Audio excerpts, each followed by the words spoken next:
ඉස්සර double pocket shirt කට්ටියට පේන්න බෑ. හරිද?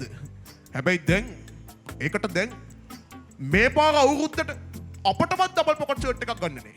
මම දැක්ක පොලිමේ ඉන්නවා ඩබල් පොකට් ගන්න ඉන්නේ තියෙනවා. හැම කඩේම කුණාගල පත්තේම දකින්න ඇති මොකද ඔව් දැක්කා. නේද? මොකද සීන් එක? මොකද හේතුව? කොල්ලොන්ට දැන් ඩබල් පොකට් කියන එක පිස්සුවක් වෙලා තිබෙනවා. කල්පනා කරලා බලන්න.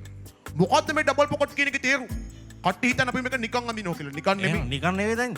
ඩබල් පොකට් අඳින්න හේතුවක් තියෙනවා. නිකන් දෙන හින්දා මං හිතුවේ නිකන් අඳිනවා. අනේ මේ උන්නති කතා කියන්න එපා. අට තිබ්බ පළින්. හරිද? ඩබල් පොකට් අදින්න හේතුවක් තිබෙනවා. ඩබල් පොකට් එකේ තේරුම තමයි අපට දෙපැත්තම බැලන්ස් කරන්න පුළුවන් කියන එක. කල්පනා කරන්න. ඒක හරිද? අපට උතුරක් තිබෙනවා. අපට දකුණක් තිබෙනවා. එපමණක් නෙමෙයි අපට ධනවාදයක් තිබෙනවා. අපට සමාජවාදයක් තිබෙනවා. කල්පනා කරලා බලන්න.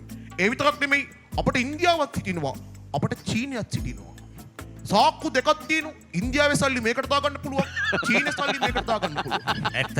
හරිද? එක සාක්කුවක් ඉස්සුනාට ප්‍රශ්නයක් නෑයි. අනිත් සාක්කුවේ සල්ලි තිබෙනවා.